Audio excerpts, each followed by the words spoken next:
So, before the conversation today, I want to remind those listening of my new website, dramynovatt.com, announcing my new clinical work. Please take a look, and if you make an appointment, please mention Gyno Curious for a discount on your first visit. Thank you so much for joining me today. I want to alert you that today's conversation is about domestic violence and the impact of the judicial, penal system on victims and their families. This conversation may be triggering for some of you, so please keep this in mind as you listen to today's episode and take good care of yourself.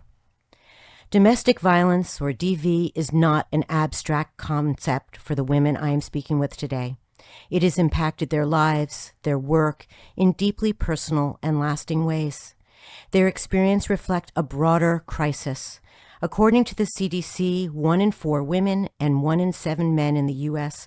will experience physical violence by an intimate partner, and over 10 million people face intimate partner violence each year. But the harm doesn't end with the abuse itself. For these women and for countless others, the legal, judicial, and penal systems have added new layers of trauma. Instead of providing protection and justice, these systems often reflect elected officials' outdated views, gender biases, and insufficient understanding of domestic violence, leading to further victimization. Despite how widespread and personal this issue is, many voters don't consider domestic violence when casting their ballots. Yet every vote has the power to shape the systems that either support survivors or compound their suffering. The elections of 2018, 2020, and 2022 were 3 of the highest turnout U.S. elections of their respective types in decades. 70% of eligible U.S. adults voted in at least one of these major elections, but only 37% participated in all 3 years, according to the Pew Research Center. Voting is not only a right, it is a tool for accountability and change. Electing informed, empathic, and survivor-centered officials at every level of government is essential to transforming the systems that so often fail those most in need. Survivors deserve more than awareness. They deserve action, policy, and justice. Welcome to Gyno Curious. I am your host and creator, Dr. Amy Novatt. From both sides of the speculum, we are here to investigate what it means to be a healer and to be healed. Please share and rate the show on whatever app you listen. Let us know if you have any questions or concerns by writing to comments@radiofreerhinecliffe.org. Today, I am honored to welcome 2 enormously brave women, Kellyann Kostyal-Larrier and Nikki Addimando. Kellyann has proudly served victims and been an advocate for domestic violence and domestic abuse victims for many years. She works alongside an amazing team every day, working towards building an informed, just, and accountable society so all people can experience supportive and safe relationships free from abuse, exploitation, and oppression. Nikki is a criminalized survivor of domestic violence from Dutchess County who spent 7.5 years incarcerated for her act of survival. She is an artist, a mother, sister, friend, and beloved member of her community in New York's Hudson Valley. Welcome, Kellyann and Nikki. I'm so grateful for you both being here today. Thank you. Thank you for having us. Thank you. So I also want to shout out a thank you to those who are listening. I am so grateful and appreciate your support of the show and learning more about women's health and wellness as we're going to do today. So Kellyann, can we begin with you telling us more about your work over the years in supporting women victims of abuse? Sure. And, I always think that time goes really fast. Yes, it so when you does. try to frame it into, it's hard to think over 2 decades of this time in my life have been spent working with domestic victims and survivors. And I started my career many, many years ago for a district attorney's office. And I actually had no idea what I wanted to do. And I didn't know that I wanted to work with victims of domestic violence. But most of the individuals that I was working with were impacted by gender-based violence. And my world started aligning both in my personal and professional life, where my values really started to match, of just really identifying in my own journey, but also in the professional journey, that this was the work I wanted to do. And then I spent about 7 years working for coordinated community response, kind of managing many systems that victims have to navigate and the impact of those systems, but also addressing some of those systemic gaps that victims face. And for the last almost 16 plus years, I have had the opportunity to work in a community-based program as the executive director, building multidisciplinary teams, but more importantly, serving victims and survivors where they're at. And for the past, I think, 12 and a half years, I've also served as an expert witness throughout the state. And that kind of happened as a fluke. One day as a favor for a prosecutor that has since transitioned into supporting many victims and survivors as they navigate criminal and civil justice systems. And Nikki, how did you two meet? Can you tell us that? Actually, I met Kellyann during my trial. Kellyann was my expert witness. Ah, okay. Can you remind those listening when that trial was, please?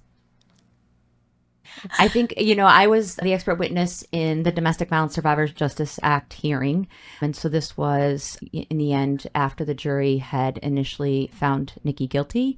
And Nikki was in a very unique position because she was one of the first victims for the DVSJA, the Domestic Violence Survivors Justice Act, to be considered at the end of the trial. And so I testified at the sentencing piece of it for that information to be used by the judge on whether or not they would consider Nikki for the Domestic Violence Survivors Justice Act. So it was around, I was trying to think the other day about 2019. Okay. Right. So we're going to talk about that act in a bit, but I want to talk about some language you just used, Kellyann, where you described you want to work with clients where they're at.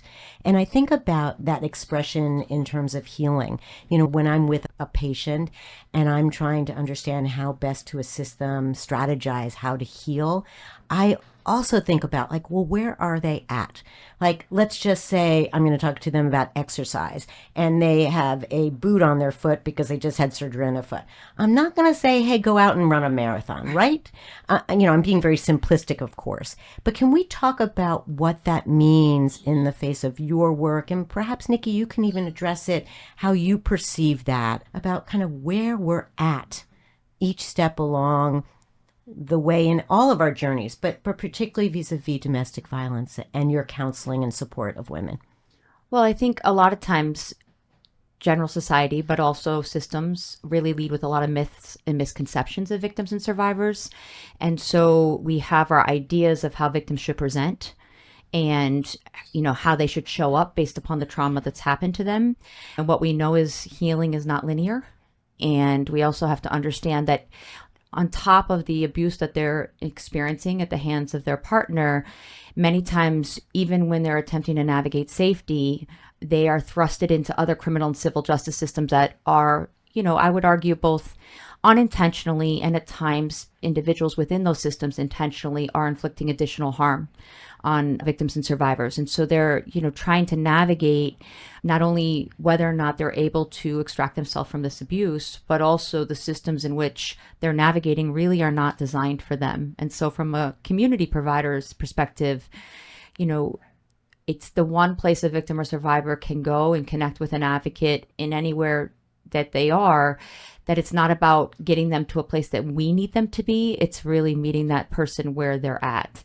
And the more we can do that, the more I think we can understand, more importantly, what their journey has been from the moment they walked into those doors.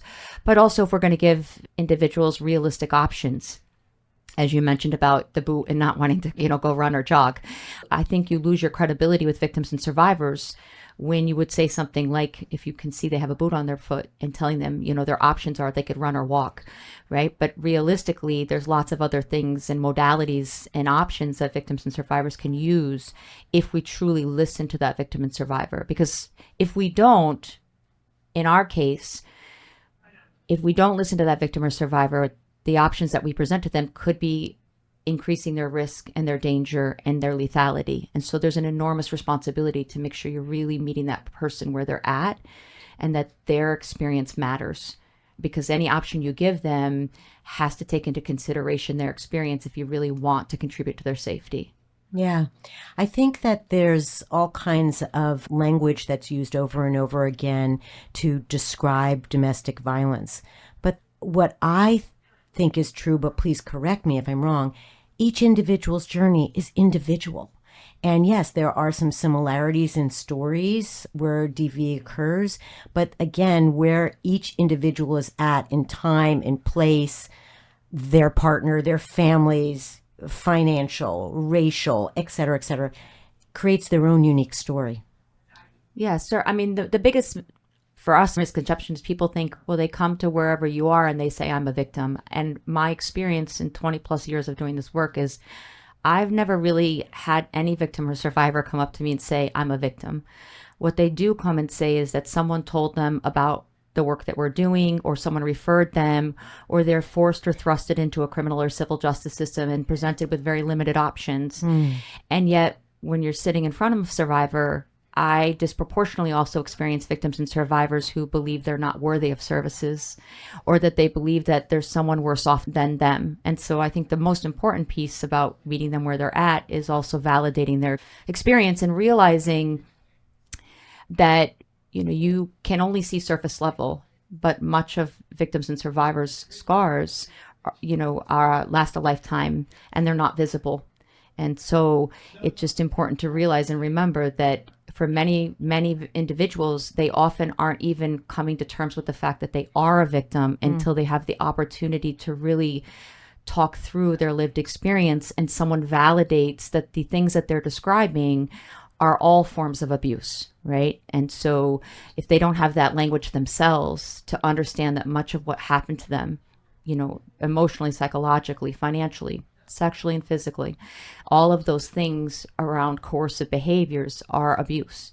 But I very rarely don't experience someone like initially saying right out of the gate, here I am, I'm a victim and I'm here. It hasn't been our lived experience when people call hotlines. It hasn't been our lived experience when people seek services. They're almost unsure of what's happening, but they also know like it doesn't feel good. And so how do we work through that? Yeah.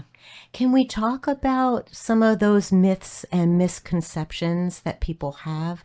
Nikki, do you have some thoughts about that? Yeah, I think the question that comes back to everyone is, oh, why don't you just leave?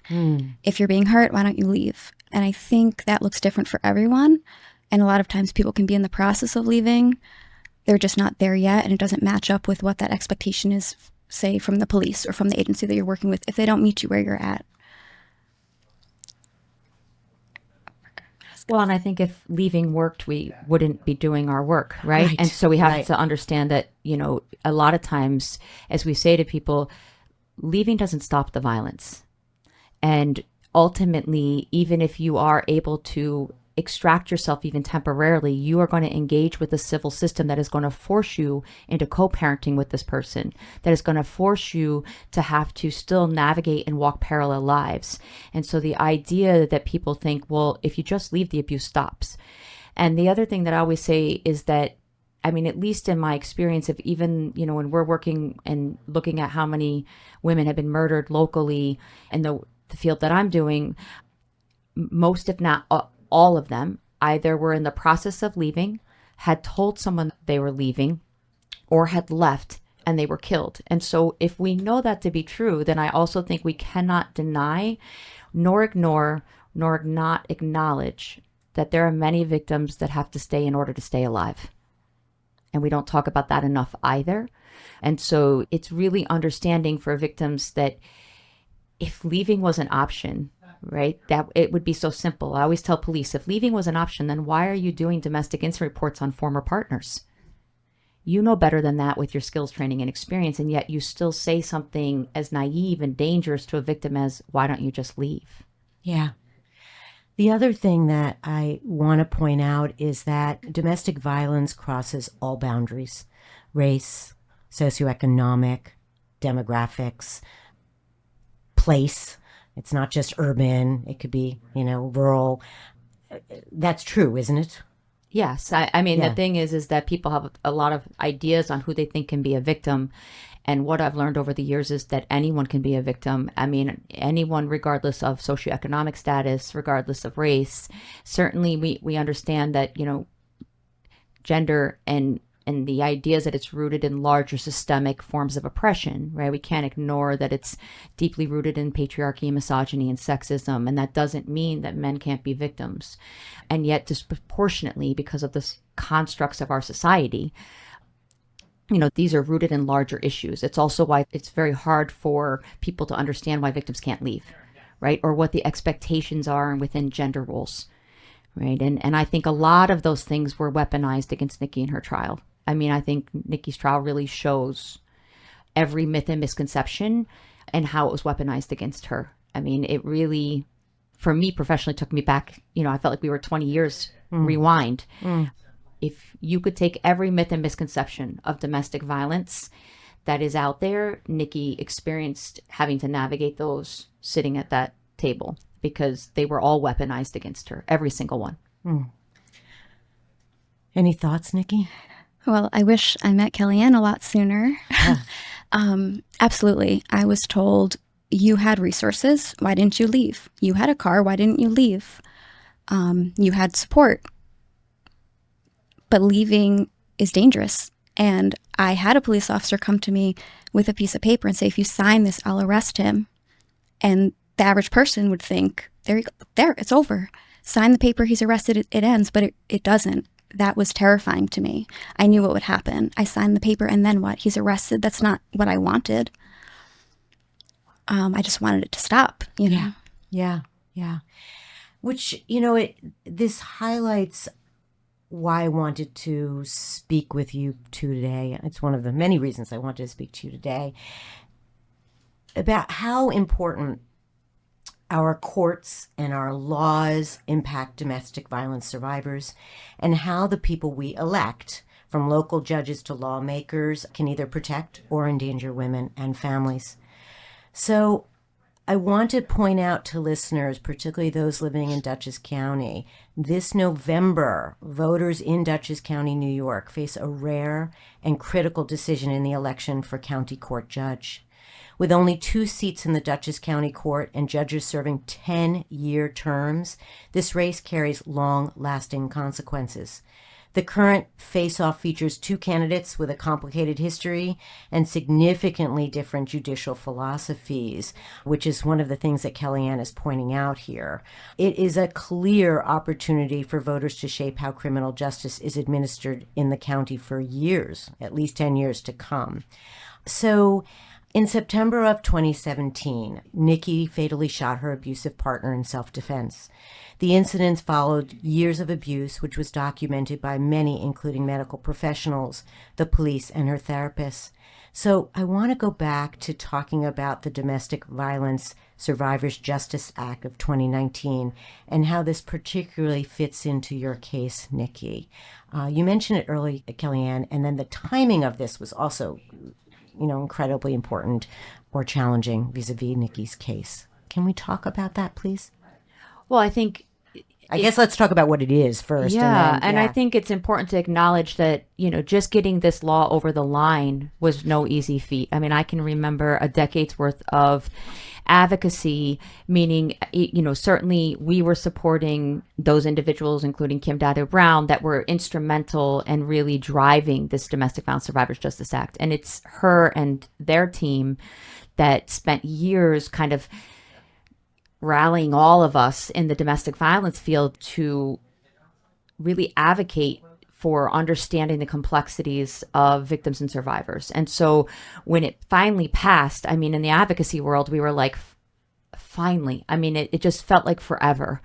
And then serendipitously, I guess, is, in a weird, with the timing was uncanny. I mean, it just, and I will say that, Nikki's case, like so many other domestic violence victims and survivors, the only thing we weren't sure of, I think, in that situation was, again, the verdict had just happened.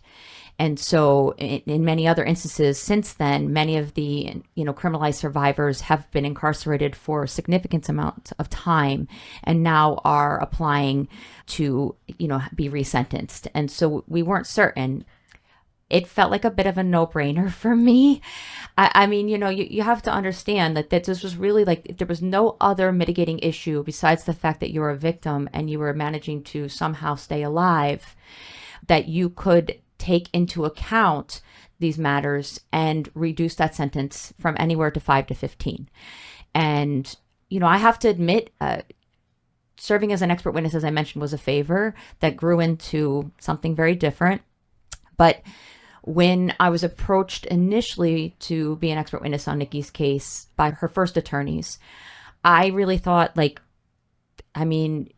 she had a lot of evidence, and I didn't know Nikki, but I remember thinking at that time, if Nikki or this victim isn't believed, seen, and heard, then how could any victim be seen, valued, and heard? Because in many ways, we talk even about the things that you mentioned, right? About if Nikki said, if I went to the police, then what? Well, in New York, the reality of it is that most of those cases would be pled down to what's equivalent to a traffic ticket. And so we ask victims like Nikki to put her life on the line every single day to sign that piece of paper and roll the dice on if the system's going to work. And then if it works, with what success, right? So if that success is equivalent to a traffic ticket, which is like a harassment, or even a misdemeanor, which is less than 1 year punishable in jail. And quite frankly, we don't see that very often over the years when it comes to domestic violence offenders. So we're asking Nikki to take all these risks to sign that piece of paper.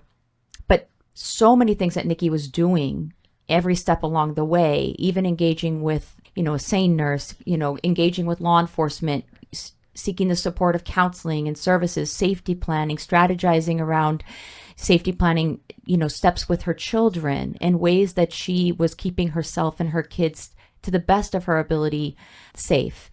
All of those things, in the end, I thought to myself, if this victim can't, then what are we doing? And so I wasn't the one sitting in the chair that day, but I was shocked in all sorts of ways. But then I thought, okay, if anything was written for the DVSJA, it was Nicole Addimando's case. And if there was an ability for that to happen, right? I certainly already was struggling that there would be any time incarcerated, but if she could be considered, then she should be considered. And I think one of the issues is that it gives judges the discretion. It doesn't say you have to sentence them. It gives them the choice for a lesser sentence.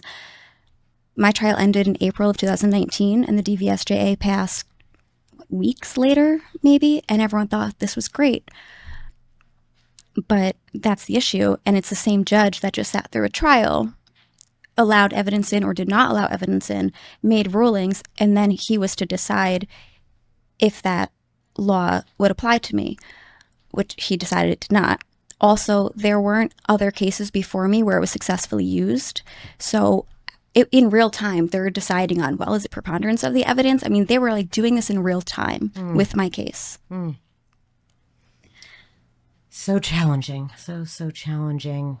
So let's just clarify for those listening. This is an act just in New York, or is this applied to the nation? Well, New York has it. Oklahoma has recently passed.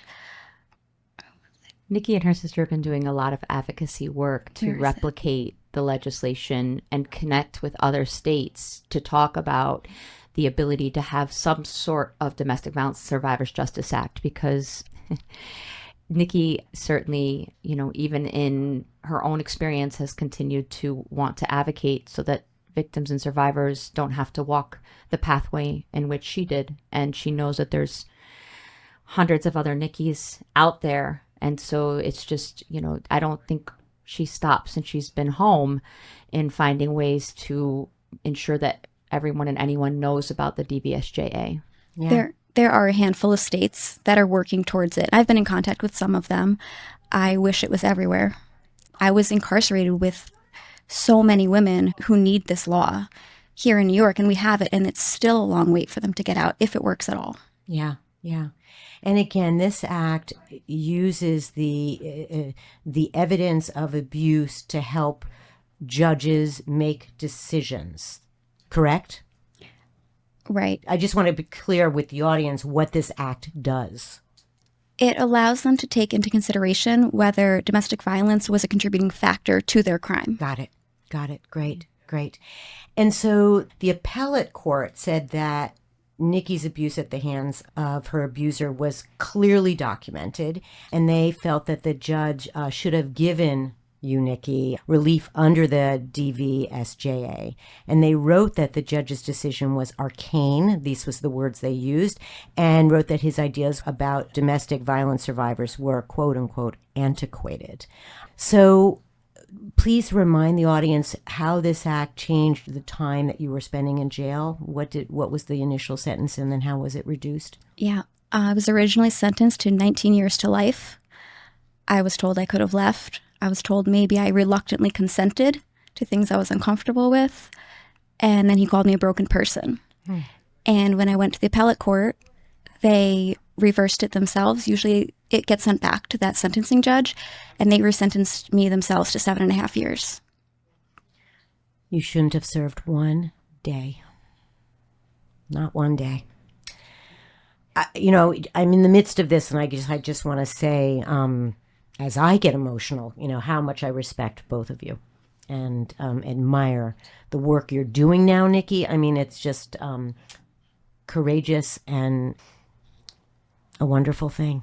Yeah, wonderful thing. Well, I think it's important to acknowledge just how much her case and the fact that it's becoming case law has been used to argue why other survivors and victims should be eligible. And so, even after the fact, Nikki's case is having tremendous impact on victims and survivors. So I think we can't ignore in all of those things. And I think what's extraordinary is a lot of times that this is, unfortunately how change happens. It's on the backs and the labor of victims and survivors, right?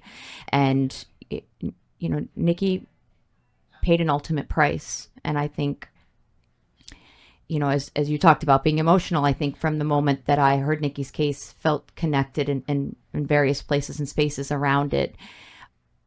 But, she was given a life sentence, whether she's here or she's there, incarcerated. Mm-hmm. And I think it's really important to understand that change comes on so many levels when it comes to domestic violence and sexual violence, by the sheer courage and grit and continued fight by victims and survivors. It's really where it's born out of, because you have a system that's really not held accountable in any way, shape, or form. But you also have victims that don't give up because they know the cost and they know the impact. Yeah. Well said. So I wanted to share a little bit more data because I think it provides some context for this conversation as well. So what I read and want to share with everyone is that nearly 60% of individuals in women's prisons nationwide and up to 94% in certain facilities have a history of physical or sexual abuse prior to incarceration, according to the ACLU. Sanctuary for Families, a New York-based organization, reports that 90% of incarcerated women are survivors of gender-based violence. These staggering figures underscores a systemic issue. Many women are imprisoned not because they are inherently criminal, but because they are survivors of violence. The legal system exhibits another stark gender disparity that I just wanted to bring forward too. In the sentencing for intimate partner homicides, women who kill their abusive partners serve average of 15 years in prison, while men who kill their female partners receive sentences averaging to 2 to 6 years. This disparity persists despite evidence that many, many women act in self-defense after enduring prolonged abuse. So, Kellyann, such sentences not only fail to kind of account for the context of abuse, but also perpetuate gender biases within the judicial system. And you spoke about this. Can we just elaborate again on this issue? Yeah, I mean, it's the bricks and mortar of the system. Yeah. I mean, it is the bricks and the mortar. I mean, it's so ingrained and woven into the fabric of the system because, I mean, ultimately you have systemic bias and then you have individual bias, right? And this is where I say that all of those things were weaponized against Nikki. I mean, Nikki was really damned if she did and damned if she didn't. It really didn't matter, right? And I mean, I said, and this is before I knew Nikki, and I stand by the statement I'm saying now, is that, Nikki was either walking out of there that night or she was leaving in a body bag. And I believed that before I met her, based upon all of the risk factors that were presented and the lethality factors that were presented, that, there was no other option, right? And yet, whether you're looking in county court or you're looking in family court, time and time again, I also will stand by that, my experience being an expert witness in family court and working with victims and survivors navigating family court is that we watch victims lose their children every single day to their abusive partners, or you watch judges say that just because they're being abusive to the mother in that relationship, that doesn't mean that they should have any restrictions. And yet being abusive to the other parent is a form of child abuse. Absolutely. It's a life-altering sentence. It changes the chemistry of children's brains. Yeah. And yet, time and time again, I will watch judges and attorneys and other criminal and civil justice professionals, use all these myths and misconceptions and biases and hold mothers to a higher standard, right? We know sexism hurts men too. So the reality of it is that the bar is so low, it's harmful to men too. But one of the things that really stuck with me in the trial, and it seems so nuanced now, is in reading it, because, I wasn't in the courtroom at the time of the trial, was that, there was a card that Nikki sent for Father's Day card. And really Nikki had to attest to how could this be happening in your home? And then you still give this person a Father's Day card. And I thought to myself, do you know the number of, victims, I've never met a victim who says, I want this person to not have access to our children, right? What they say is they want as Nikki said, I wanted the abuse to stop, right? And so they are navigating this relationship in hopes that the person that, professionally, I would argue that person's intent from the very beginning is to gain coercive control and power.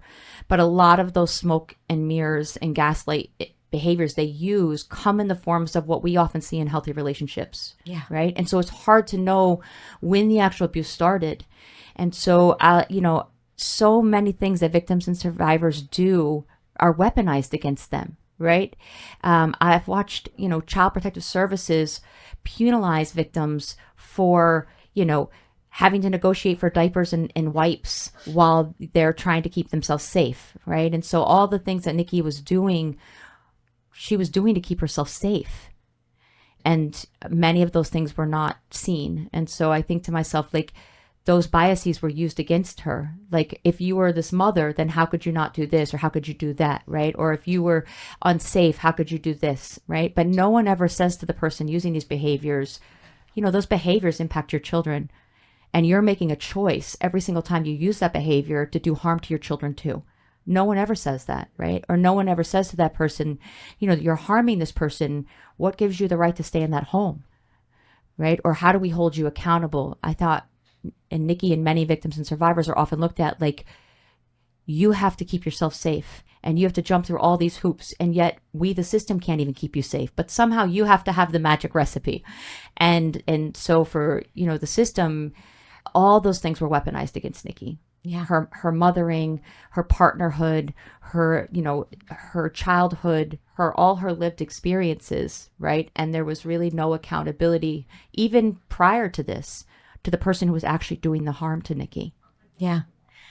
So I have to tell you, ladies, I don't think I've had one Gyno Curious episode where I haven't mentioned the patriarchy, misogyny. I try. I really try. But you're so right, Kellyann. It's so systemically embedded in every aspect of our world. And women and children are more frequently than not the victims.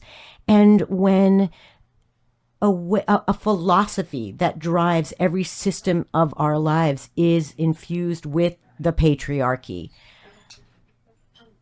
it feels impossible, but I'm hopeful because I'm a feminist who has hope. And Nikki, I think you're a testament to that.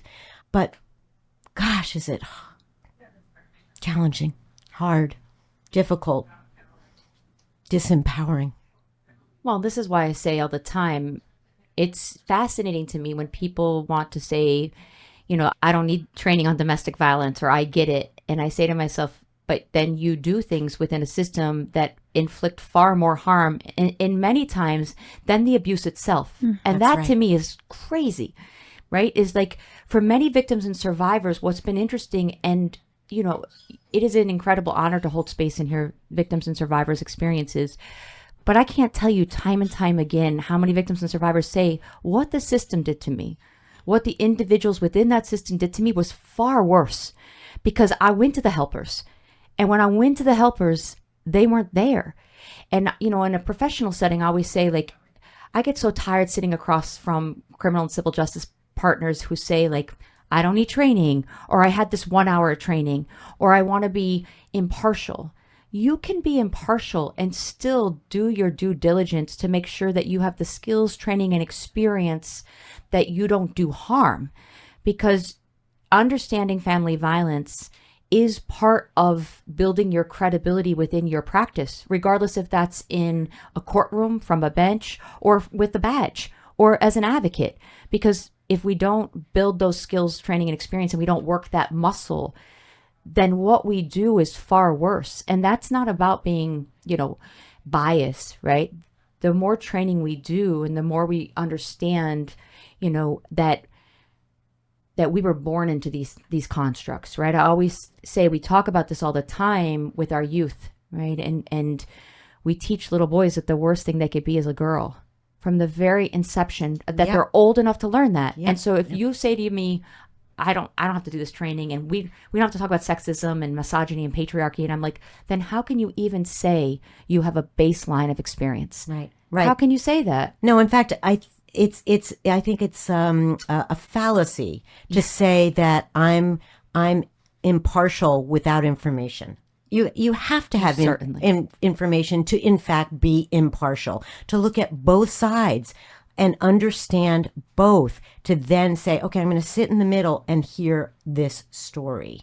Yeah. No, I mean, this happens in medicine all the time, where there's this assumption that, you know, physicians, clinicians have all the knowledge and should have all the power to do whatever they deem fit. And so often these clinicians are not really asking the individual patient about his or her particular history. And I mean, this is manifest in so many ways. One, the lack of science that's done on women and women's bodies for a variety of reasons. You know, the assumption that women are just small men. I mean, this has been going on for centuries. And to this day, even with all the science, you know, women will come into an emergency room and have to spend more time talking about their condition, getting less pain medicine, having misdiagnoses of myocardial infarctions, heart attacks, even though we know they present with a different set of symptoms. So yeah, it's pervasive across all the silos, if you will. Well, the irony is, I would argue that what they're doing is actually not partial. That's and their right. biases are leading. And so the irony right. of all of that is that they're talking out of both sides of their mouth, right? That's like right. people say all the time, like, it would be humorous if it wasn't life impacting. That's because right. the reality of it is when they lead with these myths and misconceptions, those are biases, and they are permeating in forever altering people's lives. And That's right. judges have so much control, So much power. so much power. I mean, realistically, the evidence was before him. All judges, but in particular, speaking about my case, the evidence was before him. He had a choice, and he chose to hand me over to the state, which just mimics and uses the exact same tactics as an abuser. Yeah. Yeah. No, he was not impartial in any shape, form, or fashion, right? No one in that courtroom was, Yeah. I don't think. I mean, time and time again, I think even in Nikki's case, you know, there's been things that have come out where they've interviewed people, you know, nationwide that were on her jury. And I remember thinking to myself, like, we don't acknowledge that even as community members and as women, that we have to do our homework. And I remember thinking to myself, like, you know, I wanted to swear at the TV at the time I was watching it, because I was like, how can we as women sit in a place and space that we do? Like, what woman would want to have any sort of sexual intercourse a week after an episiotomy? Have we all lost our damn minds? Like, I kept thinking to myself, like, if we stepped back for 1 second and thought about common sense, right? But we don't realize that literally we contribute at times, even as women, in a world and place and space, and I think bolster that bias, right? Because then they'll look to us and say, see, you agree that. And so I think of even in the prosecutor in this case, like so many of those misconceptions were weaponized around her gender, right? And Absolutely. around what, our sexual intimacy looks like, what consent looks like, what we should or should not do, what our expectations are once we've agreed one time, like all of those things. And yet no one on the outside, even a jury, right? Certain jurors like were contributing to that myth and misconception of like, well, it's none of my business what she likes in her bedroom. And I thought to myself, like, can we just slow down for 1 second and have a rational conversation, even as women, around that not making any sense? I'm afraid we're not in a time of common sense. We're just not. And so I think there are a lot of responses to that reality, one of which is voting and our sharing our stories and boldly, telling our truths and sharing our opinions, but understanding that our truths are not other people's truths, and that there has to be some sympathy, empathy, understanding, and yes, taking a moment, stepping back and saying, what would it look like if I were in her shoes? What would that look like? And really feel and think about how you might respond to that. Absolutely. And that anybody could be in her shoes. That's right. That's so Absolutely. important to know, is people think a lot of times, That's and right. I think it's a safety mechanism sometimes with women of just like, that would never be me. Yeah. And if it was, I would do this. And the truth is that you don't know what you would do until you are in it. And the truth is, a lot of times you don't know you're in it until you are so in it that you often can't see through the forest. Right. Yeah. And, I think all the time of all the things that Nikki, was doing. And I thought to myself, boy, imagine if there was at least a baseline education, right? Because I think the other thing that for me, everybody thinks like, well, the court system will work it out and truth will come forward. And what Nikki's case demonstrates, and Nikki's case is not unique, is that the truth isn't there. I mean, there was so much, legal jockeying that kept so much critical information out of that courtroom to even give people an informed experience, but the truth wasn't in the courtroom that day, or the entirety of her trial. I'm not sure truth lies in the realm of domestic violence in most aspects of it. Yeah.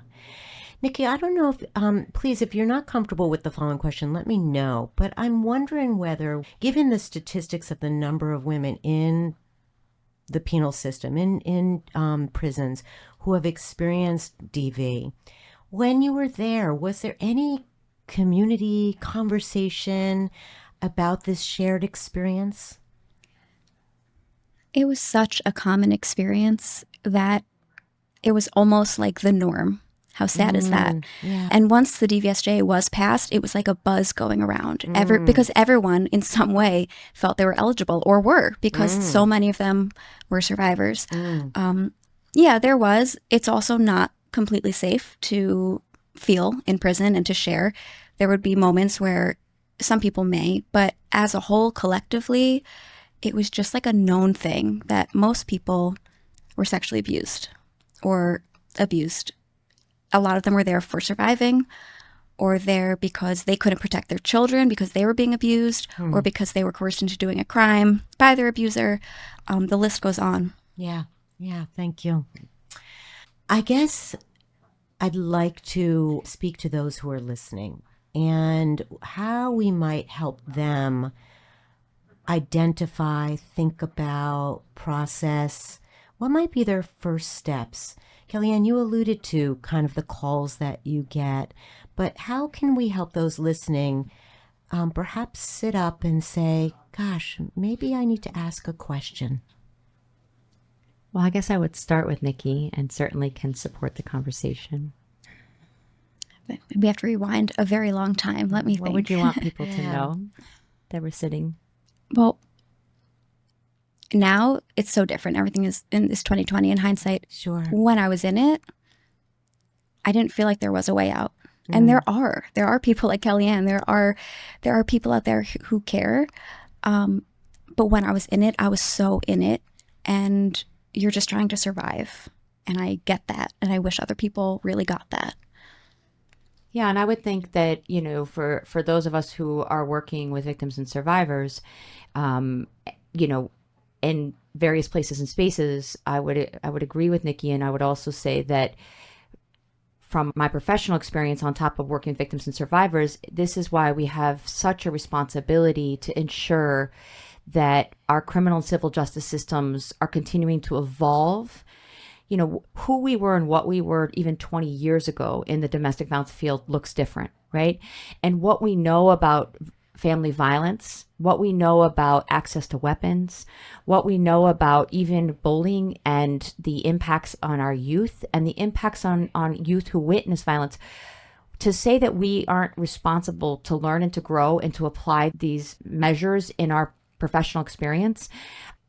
We still live in a state that the laws are not completely ideal for victims and survivors, right? We still live in a state that has a lot of work to do. And yes, there are lots of pros in the progress that we've made. I don't want to not acknowledge that we've made lots of progress within the legislative and legal system.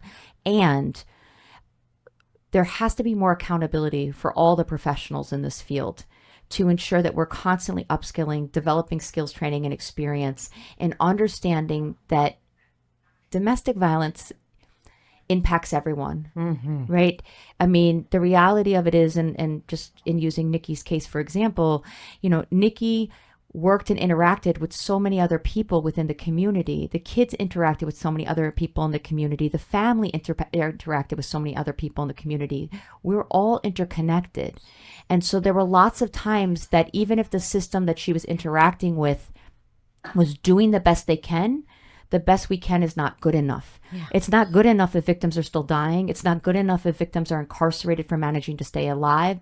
And it's not good enough if someone's sitting on their couch right now thinking, if I come forward, it's going to be worse than it is where I'm sitting right now. And so to me, as a professional, we have to continue to hold these systems accountable. You cannot be in this professional work, whether you're an attorney, whether you're a judge, whether you're a child protective service worker, whether you're a law enforcement officer, whether you're an advocate, and not continue to be learning, growing, and realizing that the faster we understand and continue to upskill about family violence, it has ripple effects. If you think about the impact of violence in the healthcare system, if you think about the impact of violence on employment system, or you think about even the connection between family violence and mass murders, like what is happening in people's homes? If an individual is not safe in their own home, that seeps into all of our lives. That's right. It's all of our lives. And so, I think this is the piece that we have to understand, is that the system still has not caught up, nor are people being held accountable and holding the person that was doing harm to Nikki accountable all along the way. And the burden was on her. And at many points, as she was saying, like, she's just trying to survive. That's right. And the fear of not being able to do that, right? Nikki's voice is not isolated. What we hear from hundreds and hundreds of victims and survivors is, if I do this, it will be worse. Mm-hmm. And so to me, as professionals, we need to remove our egos. And we need to start having some real conversations on, it's not my system, but it doesn't mean that we can't rebuild it. We can't extract some of the things from it. And we can't just say, like, we screwed up, like we did more harm. And what we were doing wasn't enhancing your safety. But we are so far from there. And to me, professionally, that's the piece that keeps me up at night. And that's the piece that keeps me in the work, is that I always say I may piss a lot of people off sometimes in the criminal and civil justice system, but I'm not there for them. I'm there for victims and survivors. I'm there for Nikki because Nikki's truth is many victims and survivors' truth. And I've bared witness to systems doing horrific harm to victims and survivors who had the courage to say, I'm not safe. And Nikki had the courage to say, I'm not safe. And we forget that. Nikki's story has never changed. It's never wavered since the call and the video when she got out of the car that day. It didn't change in court. It didn't change to her attorneys. Nikki told a lot of people even as scared as she was, that she wasn't safe and fell through the cracks a lot of times. And it was easy for the system to just say, well, you should have left, or you should have signed that police report, or you should have, cooperated with Child Protective Services. But none of those things kept her safe. No, nobody could give that assurance that I would be safe, at least at home. I knew, I'm watching, I'm listening, I'm tracking. I know what's going to happen. I don't know what happens as soon as I sign that paper. Then what? Yeah. Is it going to be worse? Yeah. And that's essentially what happened, in my case. And my last request was just let us leave. And there you have it, you know. Yeah. Yeah. If one is spending so much energy, focus, emotional input in just trying to control the home, think about how hard it is. It's impossible to then consider, how do I control what's going on outside of my home? All that systemic influence and power, if you will. So everyone in this room, including Jen, our producer, are moms. And I've been thinking about, how do we teach our boys and our girls how to challenge this continued objectification of women and girls and the prevalence of DV and its impact on our society. Can we talk a little bit about parenting? Because for me, it's the hardest job in my life. It is just so hard.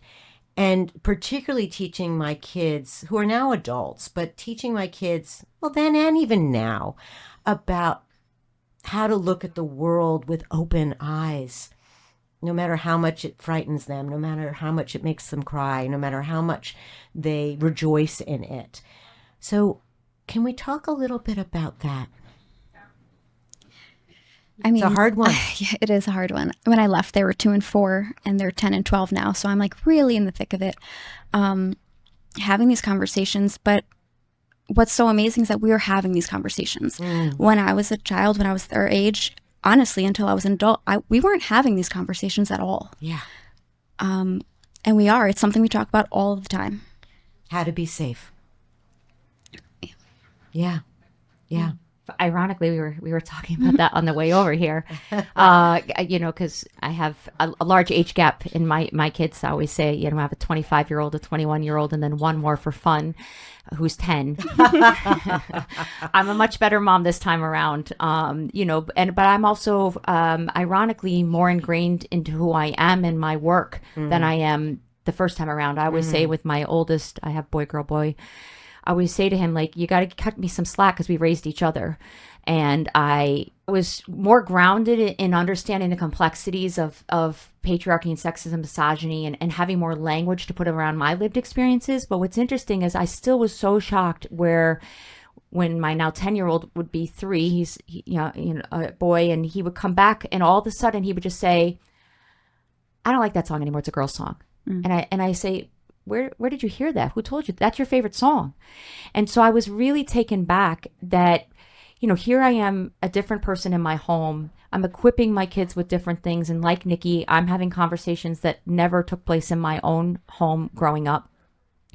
And yet, when they step outside that door, they are inundated and bombarded in a way that I didn't have to navigate. And so, all these messages they're getting on social media within the context of, their day-to-day life are so powerful, right? And so, there are days that I ebb and I flow in the sense of oh my gosh, what are we really doing? Are we making impact? And I agree wholeheartedly with Nikki is that the best you can do is keep talking about it and bringing the conversation into the room and asking questions and creating space for inquisitive minds, because a lot of times the questions they ask, I think, take our breaths away. And yet in reality, someone told them that.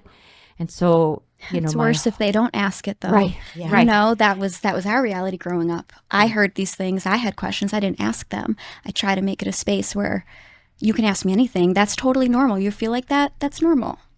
So, Well, and I want to be, I always say to myself, I want to, be as forward thinking as I can. And yet the truth about the matter is that I had different fears when my 21-year-old daughter went to college instead of my 25-year-old son. And that's the reality. And I can't change a society that she has to navigate. And my worries and my fears for her are different. And it is what it is. And so the conversations I'm having with my son around consent, and the conversations I'm having around him on how to be a good partner, how to be a good sexual partner, how to inquire, because nothing is teaching this young man on how to inquire what shared partnership looks like, right? But I also am having very different conversations with my daughter in a way that I want her to understand her body, and nothing in society is talking about that unless you have, really good grounding. And so, I keep saying, like, ask lots of questions, because what's interesting is, even as Nikki's navigating, people always say, like, at least when it comes to domestic violence, what I've seen weaponized against moms is when they are talking about the violence and the impact it has. And yet kids are very intuitive and they know. And I really believe it's transformational and healing, because your children are on the path with you, right? And a lot of times you have a system that wants this victim to be quiet, to not share their experiences. And yet these experiences children have lived, whether they've seen it visually or not. And it can be extremely healing for both children and their victim parent to acknowledge and hold space for lived experiences. So whether you're able to be in a healthy relationship and you're raising children in a world that really is, we got our work cut out for us. But I do think it can be extraordinarily powerful. And I say that with caution, because I've watched courts use that against victims. And I've watched family court use that against victims and child protective services. And yet Nikki's having conversations that I think are paramount to her healing, but also as a family. And I think those conversations will have impact on other youth too, that her kids interact with. That's the beauty of it, right? Is that you need one child to disrupt that narrative, one child to say, hey, that's not okay, or that what you're saying is mean or rude or harmful, or you're hurting her, and disrupt that, and it can change the trajectory of everything, right? I remember when I was raising my kids, and as a gynecologist and as a feminist, I never used words around physical parts that were cute names. They were actual anatomical names for body parts. And we talked about vaginas as much as we talked about teeth, and, ears as much as about penises. And when my 6-year-old son came home and said something about how we mentioned penis in school, the uproar in his classroom. And what I love about what you had to say, Kellyann, is what we did with that is that I went back to the teacher and said, like, what was the disruption? He used a body part. Oh, we don't use those body part names. And I'm like, let's talk about that. And it was a really wonderful opportunity to educate the teacher, but also my son, came home the next day or a few days later and said, oh, somebody else used the word penis. I was like, right on, right? So it became a more, if you will, normalized it or opened it up or broke open the silence around just body parts. Yeah. So Kellyann, you mentioned the word healing, and I like, as we, kind of come to a close, I like to leave listeners with strategies around healing. And Nikki, it please correct me if I'm wrong, but it feels like your art has served as a healing modality for you. Would you agree, disagree? How has that served you or not served you during the course of this part of your life? It's funny because people say that, and I don't feel like an artist at all, and honestly, since I've been home, I haven't really been creating. I'm not there yet. But when I was in, it definitely helped me get through, only because I feel like I was seeing all of these things and witnessing all of these things, and there was nowhere to put it. There was a long time where I just stopped writing and drawing altogether. There are years that happened, but especially in the beginning and towards the end, that is how I coped. Yeah. Yeah. Well, I'm not an art critic. I can only say I appreciate art. And to all those listening, Nikki is a beautiful illustrator, artist. And these images that you've created are so powerful. So thank you for sharing it with the world. Well, thank you. Yeah. Yeah. And Kellyann, the work you do, it's not easy. despite what is so obviously a capacity and resilience and grit and intelligence around these issues, how do you keep yourself well and healed in the face of the rage and the frustration and the fear? Well, I appreciate using the word rage because I feel like the anger comes from the system and those who do harm in the system and ignore what's happening. And I find a lot of peace in Nikki and many victims and survivors that I have walked alongside or have had the honor of sitting beside in some capacity are some of the strongest humans I've ever encountered. And really, it's being in that company, whether they have their armor on in the moment or they're not. I mean, there's no other place I want to be than in a room filled with women putting their armor on. The war is there, whether you want it or not. And I have just decided that I want to do it on my own terms. And that is, I would rather be in a room full of warriors, women warriors that are going to fight than be anywhere else, because it's happening. Whether you choose to be in this work or not, it's happening. And I don't want to live a life where it's easy to turn your head. I will pick up my sword any day next to the victims and survivors that I've walked alongside. And I just can't imagine anything else. I mean, in any way, shape, or form, and it's truly extraordinary. I think that healing is a lifetime. Like, we make it really far and then all of a sudden we have a setback, and it's not really a setback. It's just an opportunity to realize that, like, I think for many of us who experience something connected to trauma, we think like you address it and it's over. Right. And we have to understand that it's a piece of us, right? Whether it's a scar, whether it's a memory, it doesn't just go away, right? How we live with those scars and those memories and how we show up every single day, those things evolve. And so when I think about healing in all sorts of ways, you find strength in extraordinary ways. And I think the greatest grace we give each other is realizing that it's a lifetime of healing. And, I do agree with you. Nikki's very modest on her exceptional talent. And Nikki has saved so many other lives and changed so many other lives, right? And how many people have said to Nikki, like, and have identified with Nikki's experience and story. And I want to be in a room full of those warriors every single day. Me too. Yeah. So can you give us just, I'm going to list this certainly on the show notes, but just a short list of resources for those listening, at least in our county, who they might call if they need to ask a question? I think if anybody has a question around whether they or they themselves are experiencing, behaviors that would be identifiable as abusive behaviors, in Dutchess County, you have Family Services, the Center for Victim Safety, you have Grace Smith House, two incredible resources locally. You have a national hotline. And I think the beauty about all these hotlines is that they're confidential. So until you're ready, you don't have to identify who you are. And I think that, like everything, what I would say is, again, it's an enormous responsibility as a professional to show up.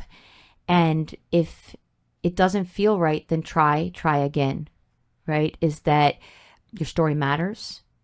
And it's sometimes very hard to find our gut or our intuition. But if something feels off and you have someone that you can bounce things off of, that's why if you're listening and you yourself are safe, knowing the resources, you could be a lifeline for someone else, and knowing how to find those resources. I would just say to any victim or survivor that what you're doing right now is the right thing. You're doing what's best for you in the moment, whatever that may be, regardless of what anybody else has to say. Yeah. So I want to reiterate, the stakes are high for victims, survivors, their families, and communities. The outcomes of courtroom decisions can determine safety, justice, and healing, or further trauma. That's why it is essential that voters understand the real-world impact of their choices and engage in election with survivors in mind. Voting isn't just about politics. It's about people's lives. So please, for those of you who live and vote in Dutchess County and all the other counties throughout this country, be at the polls in November of 2025 and cast a vote for county court judge. And please consider voting with all of this in mind. Vote for candidates who support policies aimed at preventing DV and support survivors. These votes can impact the work Kellyann is doing and the personal trauma and healing Nikki has so bravely shared with us today. Do you, either of you, have anything further before we conclude? Thank you for having us. Yes, thank you very much for having us. I'm so pleased, and thank you for joining me. I'm just so grateful for your time and passion and courage. Yeah. I also want to thank my co-producers, Jen Hammoud and Maddie Rosenberg, and to my editor, David Hoffman. Until the next episode of Gyno Curious, please stay well. Listen to your instincts and intuitions. They are the greatest of teachers, not to be ignored.